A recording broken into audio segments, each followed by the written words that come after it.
जे news से जय पांडे। इसमें हम लोग जो है गणपति के काफ़ी पंडालों में जा के वहाँ के आपके हम वीडियो दिखा रहे हैं आपको। इस समय हम मुलुंड के शांति नगर में हैं और यहाँ पे इको फ्रेंडली जो गणपति है इनको काफ़ी अच्छा मंडल है। बहुत पहला यहाँ पे बताया जाता है कि पहला इको फ्रेंडली जो है गणपति यहाँ बैठाया गया था। हम मंडल के कुछ लोग हैं उनसे हम बात करेंगे और जानेंगे यहाँ के मंडल के बारे में। सर सबसे पहले आपका परिचय आप देंगे। मेरा नाम मोजेस थॉमस पीटर है। शांति नगर रहवासी संघ मुलुंड का फर्स्ट इको फ्रेंडली इस मंडल का मैं प्रेसिडेंट हूँ, अध्यक्ष हूँ मैं इस मंडल का। सर ये कितने सालों से आप लोग इको फ्रेंडली गणपति बिठा रहे हैं? हमारा ये 28वां साल है। इस बीच ये 10वां साल है जिसमें हम लोग इको फ्रेंडली तौर पे ये गणपति फेस्टिवल बना रहे हैं। मतलब ये मंडल आपका 28 साल हो गया, लेकिन पिछले 10 सालों से आप जो इस बार 10वां साल है? 10वां साल है इस साल। ये क्या यहाँ पे क्या और खासियत क्या है, इसके बारे में थोड़ा डिटेल में बताएंगे लोगों को। खासियत ये है कि ये जो बड़ी मूर्ति है ये फाइबर की है जिसका हम लोग विसर्जन नहीं करते हैं। छोटी मूर्ति है साड़ू मिट्टी की है जो पानी में मेल्ट बहुत इजीली हो जाती है और पर्यावरण को कुछ नुकसान होता नहीं है। जो भी कुछ ये डेकोरेशन आप लोग देख रहे हैं 99.99% इको फ्रेंडली चीज़ों से ही बना गया है। जो चीज़ हमें नहीं मिलती या मार्केट में अवेलेबल नहीं रहता, हमारे पास पॉसिबल नहीं होती है, तो उसमें कहीं ना कहीं एक आध चीज़ प्लास्टिक की आ जाती है। और जैसे प्लास्टिक की चीज़ में आना बोले तो जैसे हम लोग ये सब कैरेक्टर बनाए, पेंगुइन बनाए, पेंगुइन के बेबीज़ बनाए, डक्स बनाए, रैबिट्स बनाए, पोलर बियर उनके बेबीज़ बनाए, ये सब जो चीज़ बने हैं ये सब प्लास्टिक के यूज़ किए हुए वेस्टेज बॉटल है। ये बॉटल्स में से हम लोग ने क्रिएट की है। ये कितना दिन पहले आप लोग तैयारी करते हैं ये सब? कॉन्सेप्ट हमारा इसको 8 महीना लगता है। जैसे गणपति विसर्जन होता है, दशहरा हो जाता है, दिवाली हो जाती है, दिवाली की छुट्टी मिल जाती है, उस दौरान हमको टाइम मिलता तो उस दौरान हम लोग इसका कॉन्सेप्ट तैयार कर लेते हैं और कैरेक्टर बनाना हम लोग शुरू कर देते हैं। 2.5 महीना हमको लगता है गणपति के पहले ये सब क्रिएट करने के लिए, ये सब सेट बनाने के लिए। अच्छा, और आप लोगों को मैं पीछे देख रहा हूँ, कैमरे में मैं कहूँगा दिखाएंगे, ये बहुत सारे पुरस्कार भी आप लोगों को मिला हुआ है, तो इसके बारे में थोड़ा सा बताएंगे। पास में आते हैं। ये जो पुरस्कार है टोटल हम लोगों को 2013 से मिलना शुरू हुआ है। ये 2013 का ही आपका? 2013 में हम लोगों को कांग्रेस पार्टी ने दिया है। सबसे पहले हमको महाराष्ट्र नवनिर्माण सेना ने सबसे पहला प्राइज़ जो हमको मिला है महाराष्ट्र नवनिर्माण सेना की तरफ से मिला है। फिर उनके बाद से जब जो चीज़ चालू हुआ है तो 2013 से लेकर 2019 तक मोस्टली हम लोग सभी जगह पे फर्स्ट प्राइज़ मारा है। हम लोग ने सभी बड़े बड़े कॉम्पिटिशन में हम लोग ने हिस्सा लिया। 90.11 में हम लोग फर्स्ट प्राइज़ मारे पूरे वर्ल्ड और मुंबई में। लास्ट ईयर 1170 मंडल में से टॉप 20 में आके टॉप 10 में बेस्ट डेकोरेशन का अवार्ड हमको मिला गया है और ये बीजेपी की तरफ से रखा गया था।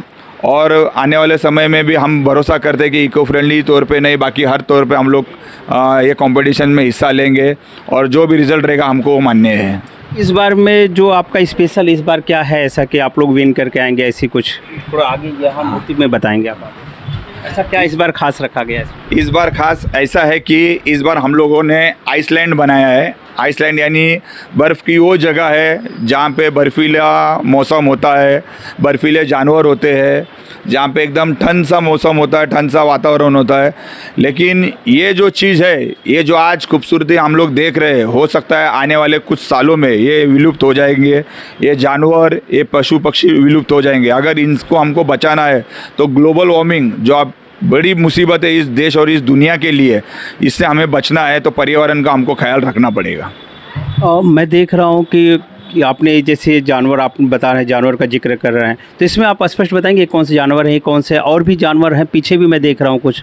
हमारे यहाँ पर बर्फीले जो जानवर है जो बर्फ़ में रहते हैं मोस्टली, जैसे कि पेंगुइन है, बेबीज़ पेंगुइन है, डक्स है जो पानी में है, खरगोश है जो बर्फ़ में रहते हैं, बर्फ़ में रहने वाले खरगोश है, उसके बाद स्क्विरल है, उसके बाद हमारे पास फॉक्स है, पोलर बियर है, उसके बेबी पोलर बियर के बेबीज़ है।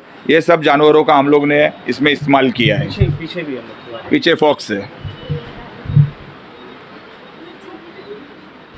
तो इस बार क्या है, प्राइज़ आने का विचार है या कैसे, क्या आपको लग रहा है? लोगों का रिएक्शन तो ऐसा है कि लोगों ने इस बार हाँ, स्टडी किया है हम लोगों ने कि जो भी लोग आते हैं बोलते हैं इस बार सभी जगह पर सभी पंडालों में लोगों ने सिर्फ मूर्तियों के ऊपर अट्रैक्शन रखा है। बड़ी से बड़ी मूर्तियाँ जहाँ पर 5 फुट की रहती थी वहाँ पे 12-15 फुट की मूर्ति आ गई है, तो लोगों का अट्रैक्शन बड़ी बड़ी मूर्तियों पे था। लेकिन हमारा पहले से पर्यावरण के ऊपर अट्रैक्शन है, तो हम लोग ने डेकोरेशन के ऊपर ही अट्रैक्शन रखा और डेकोरेशन को हम लोग ने महत्व दिया।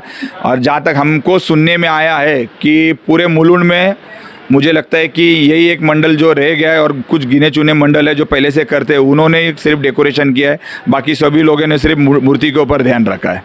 लेकिन लॉकडाउन के बाद इस समय ये जो है इस बार का गणपति जो कहा जा रहा है कि बहुत धूमधाम से मनाया जा रहा है, इस बार लोगों को बहुत सारे पंडाल लगे हुए हैं पहले की अपेक्षा लॉकडाउन के बाद से।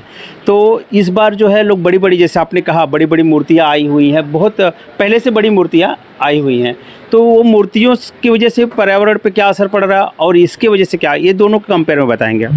बड़ी बड़ी मूर्तियाँ ये जो होती है पीओपी की होती है, समंदर में इसका विसर्जन होता है, नदियों में होता है इसका विसर्जन, जिससे प्रदूषित हो जाता है पानी, जनजीवन को नुकसान होता है, हमको भी उससे नुकसान होता है। और ये जो हम लोग ने कॉन्सेप्ट किया है, ये जो मूर्ति जो विसर्जन होती है छोटी वाली, ये मिट्टी की है, मिट्टी की मूर्ति है, मिट्टी में विसर्जन हो जाती है, जिससे पर्यावरण को कुछ नुकसान नहीं होता है। और अगर होता भी होगा तो इतनी छोटी मूर्ति है, इतने में 2500 मूर्तियाँ बन सकती है एक बड़ी मूर्ति के बराबर, तो अगर उसमें भी अगर प्रदूषण अगर फैलेगा भी तो बहुत कम मात्रा में परसेंटेज में आएगा। हाँ, प्रदूषण का तो समझो कि इसमें 0% ही आप पकड़ के चलो, क्योंकि समंदर का पानी कभी ठहरता नहीं है, तो ठहरता नहीं है तो वो रखता नहीं है। लेकिन जो पीओपी है वो जल्दी पिघलता भी नहीं है और वो चीज़ हर चीज़ को तकलीफ़दायक बना देता है। और जगह जगह पे तालाब की व्यवस्था होती है, जैसे मुलुंड में है, थाने चकनाका पे है, सरदार तारा सिंह जी का जो है वहाँ पे तालाब है, वहाँ पे भी मूर्तियाँ विसर्जित होती हैं, वहाँ पे भी बड़ी मूर्तियाँ जाती है, बहुत हाइटेड नहीं जाती है लेकिन वहाँ पे भी बड़ी मूर्तियाँ जाती हैं विसर्जन के लिए। तो क्या वो तालाब भी गंदे होते हैं उस बड़ी मूर्तियों से? आप अगर जाके देखोगे तो गणपति विसर्जन के बाद उन तालाबों का हाल ऐसा हो जाता है, जो पानी हरा, नीला या ट्रांसपेरेंट कलर का होता है, वो आप जाके वहाँ पर देखोगे तो मटमैला हो जाता है, सफ़ेद हो जाता है, जिसके यहाँ पे अगर पशु पक्षी चिड़िया भी अगर वो पानी पी ले तो उसको भी तकलीफ़ हो जाता है। अच्छा, एक चीज़ मैं पूछना चाहूँगा, बीएमसी की तरफ से क्या इस बार जो है कुछ जो यहाँ के माला फूल होते हैं उसके लिए कुछ व्यवस्था की गई थी? बीएमसी के मीटिंग्स में हम लोग गए थे तो वहाँ पर हमें डस्टबिन का वो लोग ने प्रबंध करके दिया था, लेकिन आने वाले सालों में और गए पिछले 10 सालों में हम लोग ने कभी भी इस पंडाल में डस्टबिन रखा नहीं है, क्योंकि हम लोग कचरा करते नहीं है, कचरा होने नहीं देते। जो भी फूल हार आता है, जो बाहर हम लोग ने पॉट्स लगाए, कुंडियाँ लगाई है झाड़ के, उसी में डाल देते। कम से कम फूल हारों का हम लोग उपयोग करते हैं। जिस दिन गणपति का विसर्जन होता है सिर्फ और सिर्फ गणपति मूर्ति का ही विसर्जन होता है, ना कि यहाँ से 10 दिन का जमा किया हुआ कूड़ा कचरा एक शीतल बोलकर वहाँ पर जाके रखने का हम लोग कोई काम करते नहीं है। अच्छा, मैं एक चीज़ और पूछूंगा, मंडलों को बहुत सारे आदेश आए थे, टीवाट के ऑफिसर्स या कुछ लोग आके जो है हर मंडलों से अध्यक्ष लोग के नंबर ले रहे थे कि माला फूल जो भी इकट्ठा होगा उनकी एक गाड़ी आएगी पर्सनल और लेके जाएगी, तो क्या ऐसा आप लोग को भी बताया गया था? ऐसी गाड़ियों को उपलब्ध है मार्केट में? हाँ, हमें बताया गया था ऐसी गाड़ी आएंगे और उनका विजिट भी यहाँ पर हुआ था, लेकिन जब वो लोग यहाँ पर आके देख कर गए तो उन्होंने बोला आपका कचरा कहाँ है? मैं बोला हमारे यहाँ पर कचरा ही नहीं होता है। तो वो अप्रिशिएट किए, हमें हमारे मंडल की तारीफ़ की और अपना दूसरा काम जो करना था वो करने चले गए वो लोग।